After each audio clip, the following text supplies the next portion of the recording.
Hello, this is Brother Craig Emerson Strain. Welcome back to the second half of our interview with Brother Tommy Ramsey, pastor and founder of our church. Pictures here are pictures from the damage from the storm that destroyed our studio. So keep us in prayer as we try to rebuild and get everything back in order.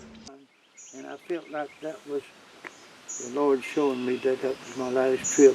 When the little bird come in and sat there and looked at me, and then when he flew away. And then I guess you sung the speckled bird that night too, because he was a speckled bird. What if you were going to talk to young ministers who were getting to start? What would you tell them that they need to do personally in their lives?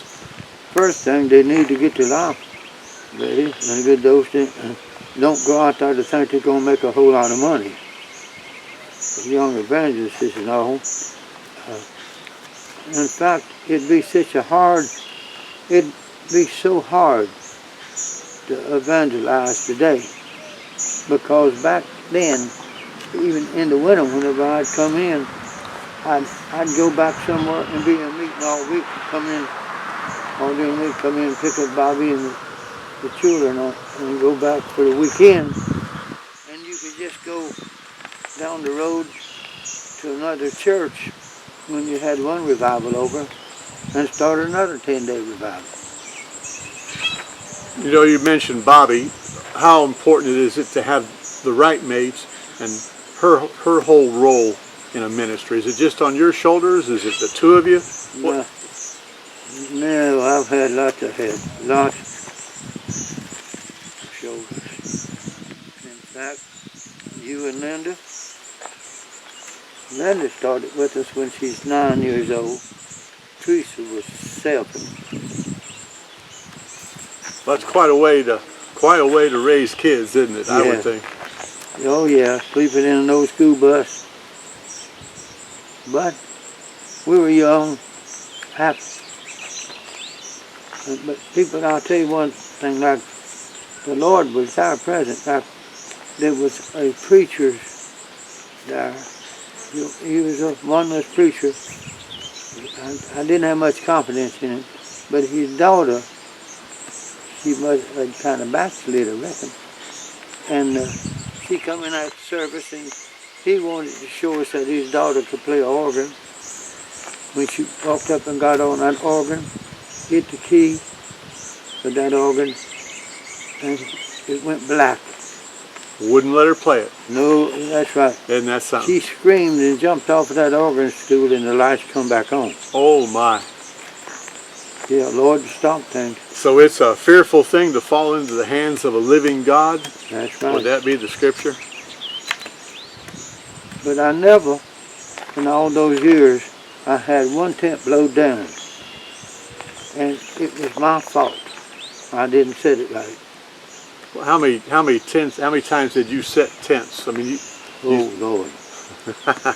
But what I done that time, I would always just make pins in those chains.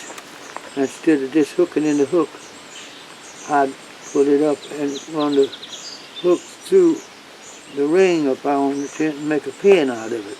It was stronger. Well, I was in a hurry to set the tent up that time, and I thought, well, you're supposed to hold it when I just hook it in here. And that night it was something like to come through here, a tornado, small one, and it straightened out 14 of those hooks. Oh my! Just like that in the tent. And I did it tear up the tent? Didn't put a pressure. Is that right? I seen it. All of a sudden it was a pressure, and then the tent pushed down on the side. Pushed it down. Then came the wind, and I seen it coming. And I bent my back down. I was going to let the center pole, go over me and hit me so it wouldn't hit nobody. And it missed me. And so, well, the tent was on the ground. It's raining. And 2 men grabbed that big old Hammond organ and threw it up in the back of that truck, that tent truck.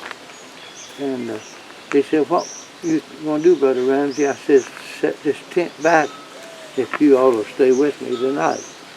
And they said, "How are you going to do them things?" I said, I'm going to fix it like I ought to start with. And we set the tent back that night. We'd received the offering, and the offering, it may have been, $25, $30. And so, of course, the wind blowed it away. And next day, people were walking the ditch looking for that money. And they said, where'd the offering go? I said, probably over Columbia. Probably somebody over there needed it worse than I did. I didn't work, Did folks come out after you got the tent back up? Oh, Lord, yeah. They really come back out. Is that right? And after that, they come back out. And the first night, I had a visiting preacher, and he said the N-word. Oh. And I had some of them there. And Lord have mercy, I thought, who? What am I going to do here? Buddy, I preached one of the longest messages I ever preached that night. Is that right? I did. And people, they listen, they straighten out, they come on back with me. The black people did. Well, there was a lot of tent ministers back then who went to the big cities and whatnot. You never went that, didn't you? No. Where did you always? I would try to find a place out somewhere, like Burkesville, Kentucky, small town, but I went back in a place called Dutch Creek, and I found out I could always go there, and they would want me to come down whenever I felt ready to go somewhere else, and we'd go up and have revival. People get saved, but I seen tent meetings start falling off. Yeah, I seen them start falling off. Yeah, I assumed it got hard because the fire department wanted something and the power people wanted power poles and... You had to try to buy power off somebody. Ah. Yeah, you did. Most people let you alone. Like, I didn't have no trouble with the law. In fact, a couple of people tried to get me run off one time. And I seen him going down the road with me. The Lord told me where he's going. Said they're going to find Falk, went over to talk to the judge over at Lebanon, over in St. Paul.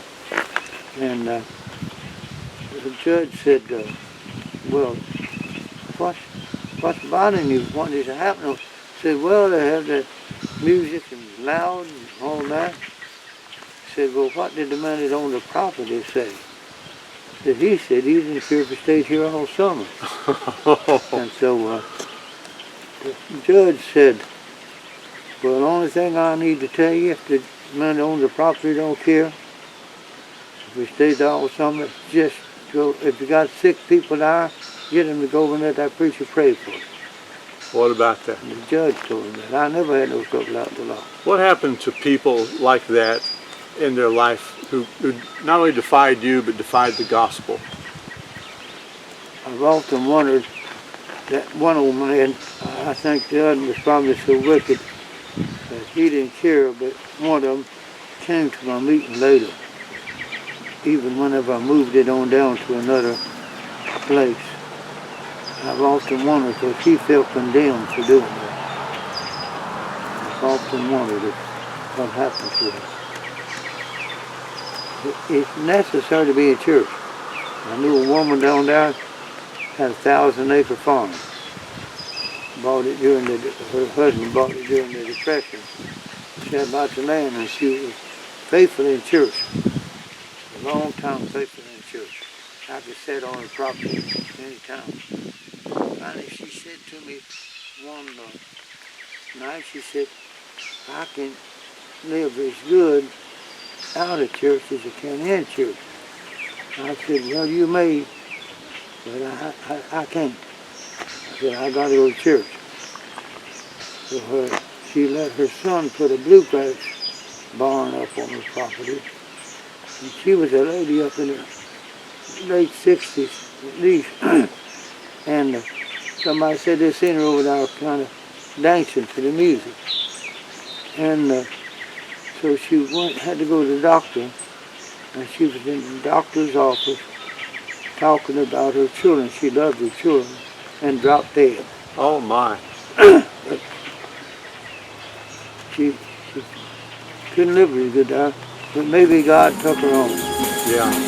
She took her on.